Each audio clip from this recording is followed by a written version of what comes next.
सुप्रभात बच्चों। कक्षा 10वीं, विषय हिंदी, पाठ लखनवी अंदाज और व्याख्यान संख्या 3। इस पाठ के हमने 2 व्याख्यान पढ़ लिए। आज तीसरे व्याख्यान में हम इस पाठ को संक्षिप्त रूप में एक बार पुनः पढ़ेंगे। पाठ के लेखक हैं यशपाल। तो सबसे पहले हम यशपाल जी का परिचय जानते हैं। हिंदी साहित्य में गद्य लेखन की लगभग सभी विधाओं पर लेखनी चलाने वाले सुप्रसिद्ध साहित्यकार यशपाल का जन्म 3 दिसंबर 1930 को पंजाब फिरोजपुर छावनी में हुआ था। इनके पिता का नाम श्री हीरालाल और माता का नाम प्रेम देवी था। उनके पूर्वज हिमाचल प्रदेश के निवासी थे। लेखक ने अपनी प्रारंभिक शिक्षा कांगड़ा के गुरुकुल में ग्रहण की, वहीं फिरोजपुर से मैट्रिक प्रथम श्रेणी में उत्तीर्ण करने के बाद लाहौर में नेशनल कॉलेज से बीए की शिक्षा ग्रहण की। वहीं उनकी मुलाकात भगत सिंह और सुखदेव से हुई। यानी भगत सिंह और सुखदेव कौन थे? दोनों ही क्रांतिकारी थे, देशभक्त क्रांतिकारी थे। स्वाधीनता आंदोलन में भाग लेने के कारण उन्हें जेल की यात्रा भी करनी पड़ी। स्वाधीनता का अर्थ क्या है? आज़ादी के लिए जो आंदोलन चले हुए थे। उन्होंने साहित्यकार और प्रकाशक के रूप में अपनी सेवाएं साहित्य जगत को दी। उनकी मृत्यु 26 दिसंबर 1976 को हुई। अब हम पाठ का संक्षिप्त परिचय जानते हैं। पहले इस पाठ में लेखक जो है यशपाल जी ने यहाँ लखनवी अंदाज व्यंग्य यह साबित करने के लिए लिखा था कि बिना कथ्य के कहानी नहीं लिखी जा सकती, परंतु एक स्वतंत्र रचना के रूप में इस रचना को पढ़ा जा सकता है। यशपाल उस पतनशील सामंती वर्ग पर कटाक्ष करते हैं। कटाक्ष का अर्थ होता है व्यंग्य, ताना कसना, जो वास्तविकता से बेखबर एक बनावटी जीवन शैली का आदी है, कि जो सच्चाई को स्वीकार नहीं करता और बनावटी जीवन शैली को जीता है। कहना नहीं होगा कि आज के समय में भी ऐसी परजीवी संस्कृति को देखा जा सकता है, कि आज के समय में भी ऐसे बनावटी जीवन जीने वाले लोगों को देखा जा सकता है। और इस पाठ में लेखक ने नवाब के माध्यम से यही दर्शाने का प्रयास यहाँ किया है। तो पहले हम कठिन शब्दों के अर्थ जानते हैं। मुफस्सिल। मुफस्सिल का अर्थ होता है केंद्रीय स्थान के इर्द गिर्द के स्थान या केंद्रस्थ नगर के जो आसपास के जो स्थान होते हैं उसको मुफस्सिल कहा जाता है।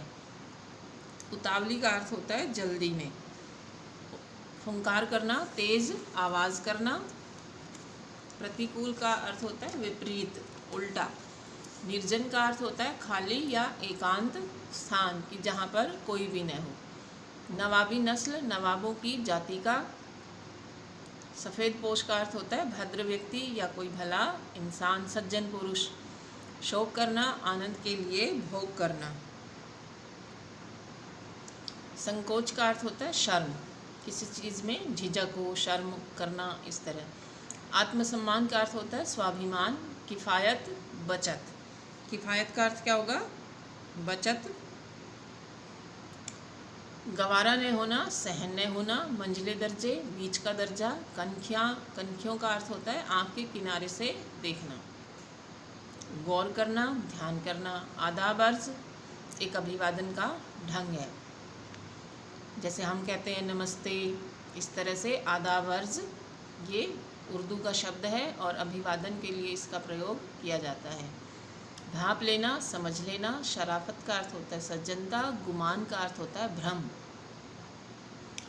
लथेड़ लेने का अर्थ है सम्मिलित करना, शामिल करना।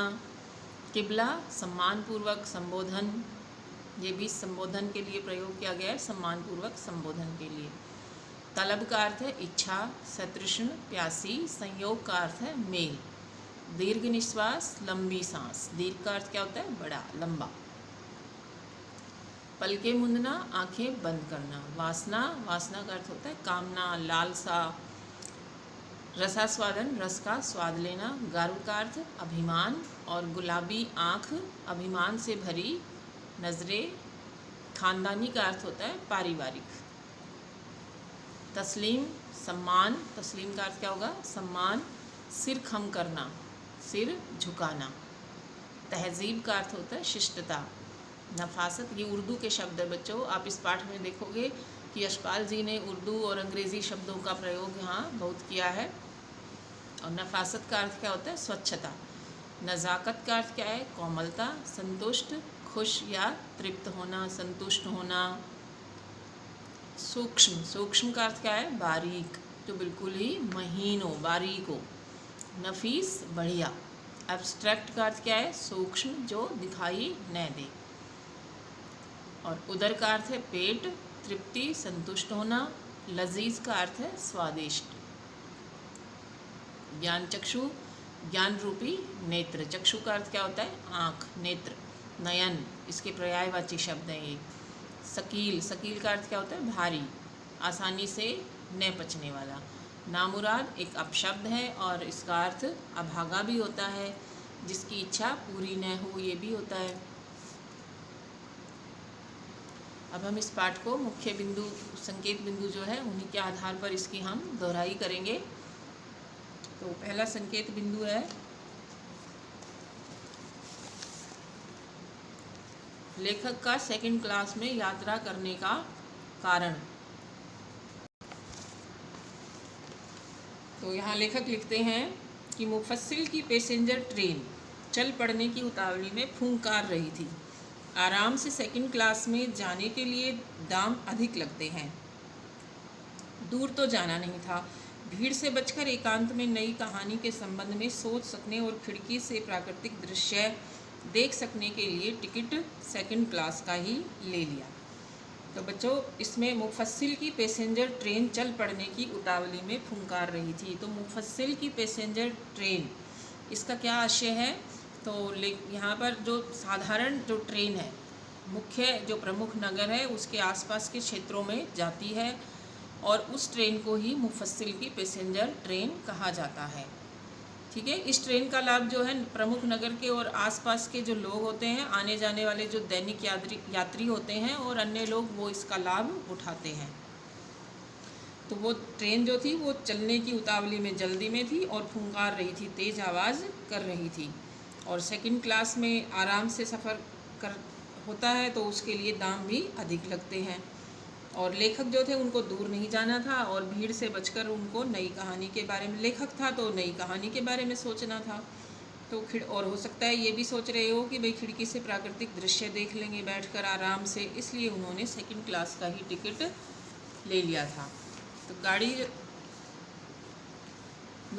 लखनवी नवाब से भेंट। अब लेखक की एक लखनऊ के नवाब से भेंट होती है ट्रेन के अंदर ही। तो उसका वर्णन करते हैं कि गाड़ी छूट रही थी, सेकंड क्लास के एक छोटे डिब्बे को खाली समझकर जरा दौड़कर उसमें चढ़ गए।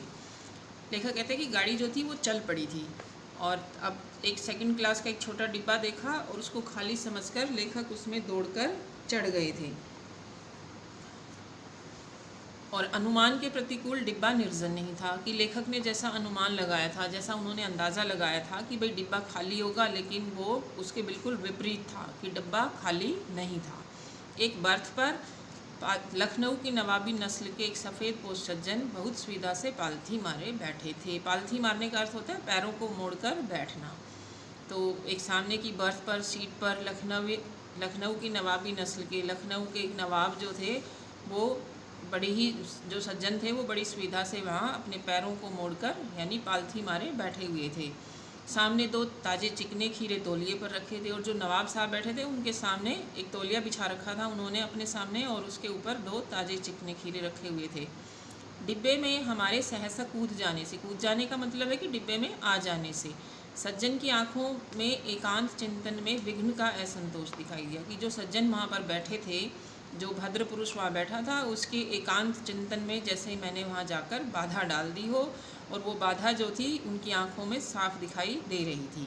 सोचा हो सकता है यह भी नई कहानी के लिए सूझ की चिंता में हो। लेखक कहता है कि मैंने सोचा कि भाई हो सकता है मेरी तरह से ये भी किसी नई कहानी की सूझ की चिंता में यहाँ पर बैठा हो, या फिर खीरे जैसी अपदार्थ वस्तु का शौक करते देखे जाने के संकोच में हो, या भाई नवाब है तो नवाब, खीरा तो बड़ा ही साधारण, खीरा जो है वो तो साधारण खाद्य वस्तु है, तो नवाब होकर के ऐसी साधारण वस्तु को खाने का शौक़ रखता है, तो अब उसको इस चीज़ का संकोच, उस चीज़ में शर्म आ रही हो कि अब मैं खीरे कैसे खाऊंगा। नवाब साहब ने संगति के लिए उत्साह नहीं दिखाया। तो नवाब जब हम भी ट्रेन में कहीं सफ़र करते हैं, हम बैठे होते हैं, कोई और आ जाता है डिब्बे के अंदर, तो उससे हालचाल भी पूछ लिया जाता है, उससे हम बात भी कर लेते हैं कि कोई आ गया साथ में, तो एक उत्साह होता है कि साथ में सफ़र करने के लिए कोई आया है। तो उसमें नवाब साहब की आंखों में ऐसी कोई मतलब इस तरह की कुछ दिखाई नहीं दिया कि उनको लेखक के आ जाने से किसी प्रकार की कोई खुशी हुई हो या उत्साह हो।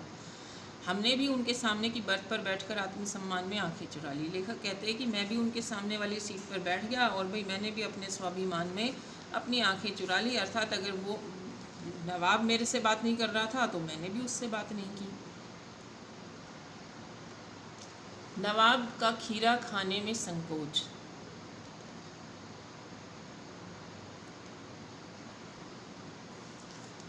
नवाब का खीरा खाने में संकोच, नवाब का खीरा खाने में संकोच यही था कि भाई उस नवाब जो था, नवाब होते हुए एक मतलब सज्जन पुरुष के सामने, एक भद्र पुरुष के सामने या किसी दूसरे के सामने अब खीरे जैसी छोटी वस्तु को कैसे खाए, क्योंकि खीरा जो है एक बड़ी ही साधारण और आसानी से मिल जाने वाला एक खाद्य पदार्थ है। तो नवाब होकर खीरे को अब वो किसी के सामने कैसे खाए, इस चीज़ के लिए उसे बड़ी ही शर्म आ रही थी।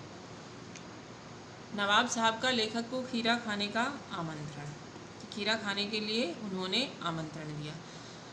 तो लेखक कहते हैं ठाली बैठे कल्पना करते रहने की पुरानी आदत है। ये लेखक की आदत है कि जब भी वो खाली होते हैं तो कल्पना करने लग जाते हैं, अपनी नई नई कहानियों के बारे में सोचने लग जाते हैं।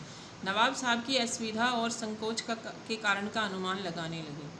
कि लेखक कहते हैं कि भाई मैंने उनकी असुविधा और संकोच, जो वो शर्म कर रहे थे, उसका अनुमान मैंने लगा लिया। संभव है कि उन्होंने अकेले यात्रा करने के लिए और किफ़ायत बचत के विचार से सेकंड क्लास का टिकट लिया होगा और अब उसको ये बात सहन नहीं हो रही, गवारा न हो मतलब सहन नहीं हो कि भाई शहर का कोई सफ़ेद पोश सज्जन उसको मंझले दर्जे में सफ़र करते हुए देखे। और अकेले सफ़र वक्त काटने के लिए, सफ़र का जो वक्त था वो काटने के लिए उन्होंने खीरे खरीदे होंगे और अब किसी के सामने खीरा कैसे खाए। तो यहाँ पर कहते हैं कि हम कनखियों से नवाब साहब की ओर देख रहे थे। लेखक जो थे वो कनखियों से यानी कान के, आँख के कोनों से देख रहे थे कि नवाब साहब कुछ देर तो गाड़ी की खिड़की से बाहर देखते, स्थिति पर गौर करते कि ध्यान से सारी स्थिति देखते रहे। ओह, नवाब साहब ने सहसा हमें संबोधन किया। नवाब साहब ने अचानक से लेखक को संबोधन किया, आदाब अर्ज़, जनाब खीरे का शौक़ फरमाएंगे। कि अब लेखक से उन्होंने आदाब अर्ज़, एक अभिवादन सूचक शब्द है ये, तो वो उनको कहा और उनको खीरा खाने के लिए आमंत्रण दिया। नवाब साहब का सहसा भाव परिवर्तन हमें अच्छा नहीं लगा। अब यहाँ पर लेखक कहते हैं कि उनका जो भाव परिवर्तन हुआ अचानक से, वो कुछ अच्छा नहीं लगा। भांप लिया मतलब जान लिया कि आप शराफत का गुमान बनाए रखने के लिए, कि आप अपना सज्जनता का भ्रम है वो उसको बनाए रखना चाहते हैं और मुझे मामूली लोगों की हरकत में शामिल कर लेना चाहते हैं। जवाब दिया, शुक्रिया, किबला शौक़ फरमाए। शुक्रिया का अर्थ क्या है? धन्यवाद, कि आप ही खाएं। तो नवाब का खीरा काटना। अब यहाँ पर नवाब साहब ने खीरा काटने की जो तैयारी की है उसका वर्णन किया गया है कि किस प्रकार से नवाब ने उन खीरों को खाने के लिए तैयार किया, कि जिसको देखकर लेखक के मुंह में पानी आ रहा था। नवाब साहब ने एक पल खिड़की से बाहर देखकर गौर किया, कि खिड़की से बाहर देखा और फिर गौर किया और फिर दृढ़ निश्चय कर लिया, पक्का निश्चय कर लिया। और फिर उन्होंने खीरों के नीचे रखा तौलिया झाड़कर सामने बिछा लिया। सीट के नीचे से फिर उन्होंने लोटा उठाया, फिर दोनों खीरों को खिड़की से बाहर धोया। तो देखिए किस तरह से उसने अपनी स्वच्छता का परिचय दे दिया कि भाई किस तरह से खीरों को उन्होंने धोकर यहाँ पर काटा है, पोंछ लिया है पहले, फिर जेब से चाकू निकाला, फिर दोनों खीरों के सिर काटे, उसके बाद उन्हें गोद कर झाग निकाला, कि उसको अच्छे से गोदा, फिर उसका जो कड़वापन था, कड़वाहट जो उसमें थी, उसको निकाल दिया और फिर खीरों को बहुत ही एहतियात से छीलकर फाकों को करीने से बड़े ही सलीके से उसने तौलिए पर उनको सजा दिया। लखनऊ,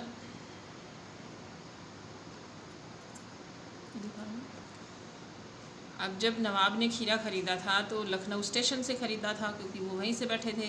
तो उन्होंने जब खीरा ख़रीदा तो लखनऊ स्टेशन पर जो खीरा बेचने वाले हैं उनकी एक विशेषता है कि जब वो खीरा देते हैं ग्राहक को तो उसके साथ ही वो ज़ीरा, मिला, नमक और पिसी हुई लाल मिर्च की पुड़िया भी देते हैं साथ में खाने के लिए। तो नवाब साहब ने बहुत ही करीने से खीरे की फांकों पर ज़ीरा कि उसने उस फांकों को काट लिया। उसके बाद जो उसके पास पुड़िया थी, ज़ीरा, नमक और मिर्च की जो पुड़िया थी, उसकी सुर्खी उसके ऊपर बुरक दी। सुर्खी का अर्थ होता है लाल, कि लाल मिर्च थी तो वो उसके कारण उसका रंग लाल हो गया था, तो वो उसके ऊपर बुरक दी।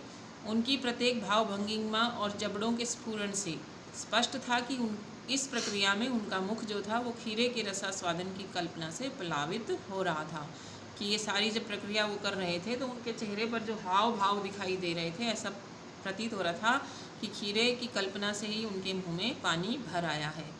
हम कनखियों से देखकर सोच रहे थे मियाँ रईस बनते हैं, लेकिन लोगों की नज़रों से बच सकने के ख्याल से अपनी असलियत पर उतर आए हैं, कि अपनी हकीकत पर उतर आए हैं।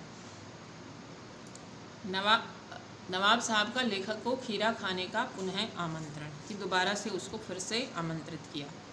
नवाब साहब ने फिर एक बार हमारी ओर देख लिया। वल्लाह, शौक कीजिए, लखनऊ का बालम खीरा है। अब दोबारा से उसको कहा कि भाई ये लखनऊ का बालम खीरा है और आप इसको खाइए। नमक मिर्च छिड़क दिए जाने से ताजे खीरे की पनियाती फांके देखकर पानी मुंह में ज़रूर आ रहा था। लेखक कहता है कि जब ऐसे खीरों को देखा कि भाई फांके कटी हुई थी और उसके ऊपर नमक, ज़ीरा, मिर्च सब कुछ छिड़क रखा था, तो ऐसी फांकों को देखकर मुंह में पानी तो आ ही गया था, लेकिन इनकार कर चुके थे। आत्मसम्मान निभाना ही उचित समझा, कि अब अपना स्वाभिमान बचाना ही मैंने उचित समझा और जवाब दिया, शुक्रिया, धन्यवाद। इस वक्त तलब महसूस नहीं हो रही, कि इस वक्त मेरी इच्छा नहीं हो रही, मैदा भी ज़रा कमज़ोर है, कि पाचन तंत्र कमज़ोर है। किबला शौक फरमाए कि आप ही खाएं। नवाब साहब का खीरे की फांकों को सूंघकर फेंकना। तो जो नवाब साहब थे उन्होंने सतृषण आँखों से, ललचाई आँखों से, लालसा भरी आँखों से नमक मिर्च के संयोग से चमकती हुई खीरे की फांकों को देखा।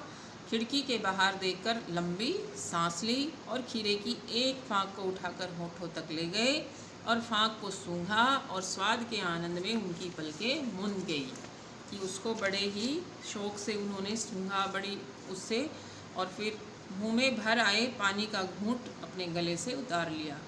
कि वो जब इस तरह से उसको सूंघ रहे थे तो उनके मुंह में पानी भर आया था और उसका घूंट उन्होंने अपने गले में उतार लिया था। तब नवाब साहब ने फांक को खिड़की से बाहर छोड़ दिया। फिर उसने क्या किया, खिड़की से बाहर छोड़ दिया है। तो इस तरह से उसने लेखक के सामने अपनी रईसी को दिखाया कि नवाब जो होते हैं वो खीरे जैसी ऐसी छोटी वस्तु को खाते नहीं हैं, बल्कि उसको सूंघ कर ही खिड़की से बाहर फेंक देते हैं, कि सूंघने मात्र से ही पेट भर जाता है। नवाब साहब खीरे की फांकों को नाक के पास ले गए, कि नाक के पास ले गए और वासना से रसास्वादन कर खिड़की से बाहर फेंक दिया।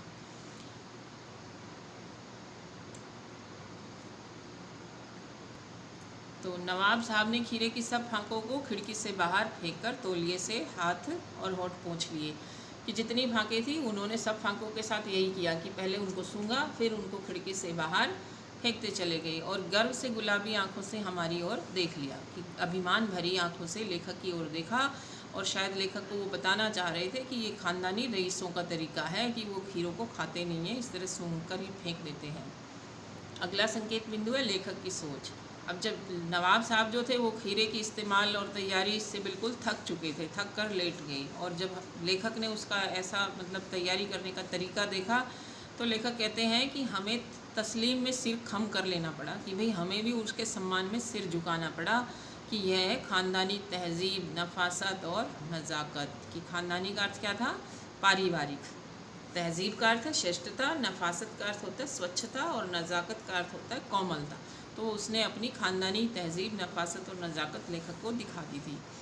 हम गौर कर रहे थे खीरा इस्तेमाल करने के इस तरीके को खीरे की सुगंध और स्वाद की कल्पना से संतुष्ट होने का सूक्ष्म, नफीस या एब्स्ट्रैक्ट तरीका ज़रूर कहा जा सकता है।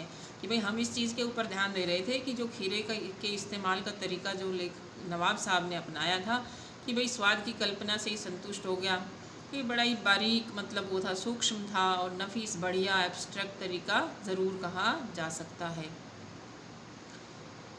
परंतु क्या ऐसे तरीके से उदर की तृप्ति भी हो सकती है? अब लेखक सोचते हैं परंतु क्या ये हो सकता है कि भाई इस तरह से किया जाए और उससे पेट भर जाए, उदर की तृप्ति, पेट का संतुष्ट हो जाना।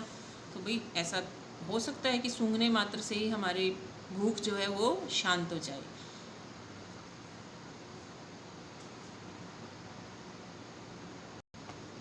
फिर लेखक जो थे वो नवाब साहब की ओर से भरे पेट का डकार भी सुनते हैं, अर्थात उनको नवाब साहब ने खीरों को सूंघा और फिर पेट भरने के डकार भी ले लिया और यह लेखक को भी सुनाई दिया।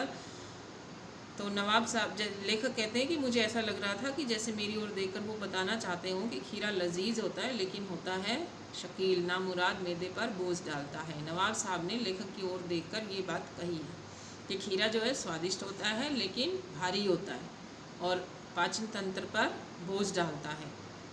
अब लेखक ने जब ये सारी घटना देखी तो अब लेखक के भी ज्ञान चक्षु खुल गए थे, उसकी जो ज्ञान की आंखें थी वो खुल गई थी लेखक की।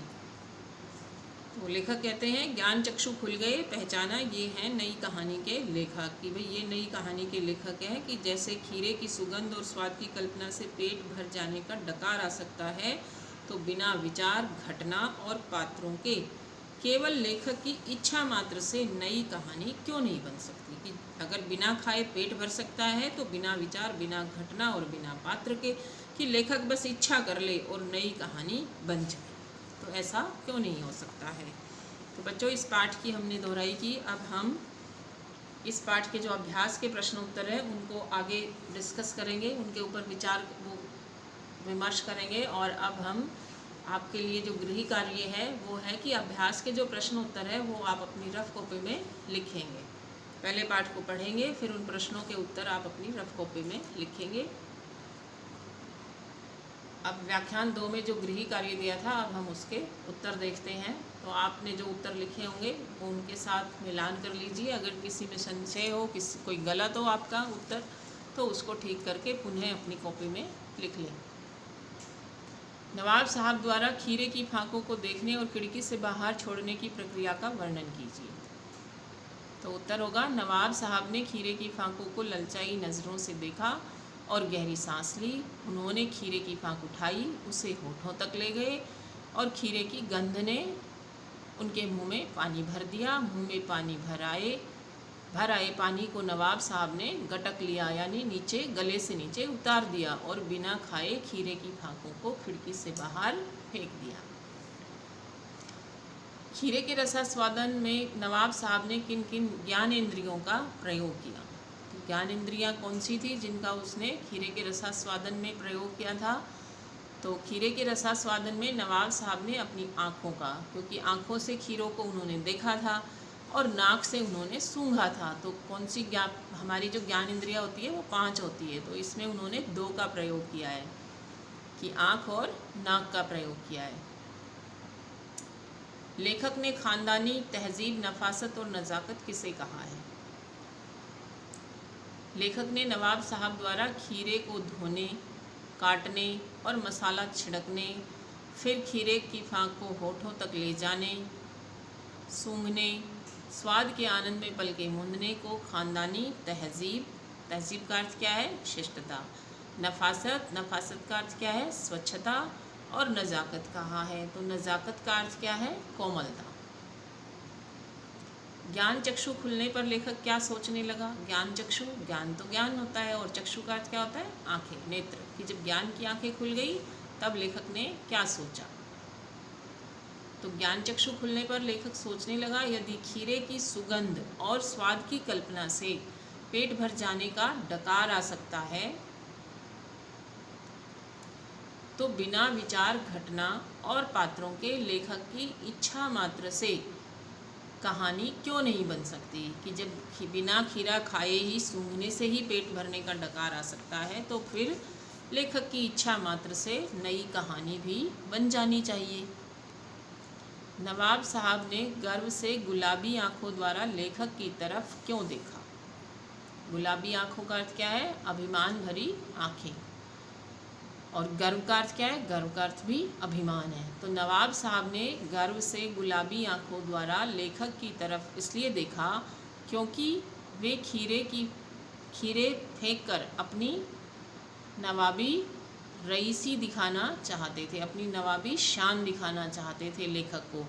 उनका मानना था कि नवाबों का खीरा खाने का यही तरीका है कि जो नवाब होते हैं वो खीरे जैसी तुच्छ वस्तु को खाते नहीं हैं, बल्कि उसे सूंघकर ही फेंक देते हैं और सूंघने मात्र से ही उनका पेट भर जाता है।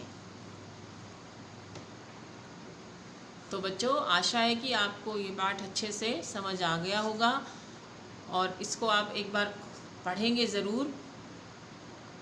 वीडियो को लाइक करें और चैनल को सब्सक्राइब करें।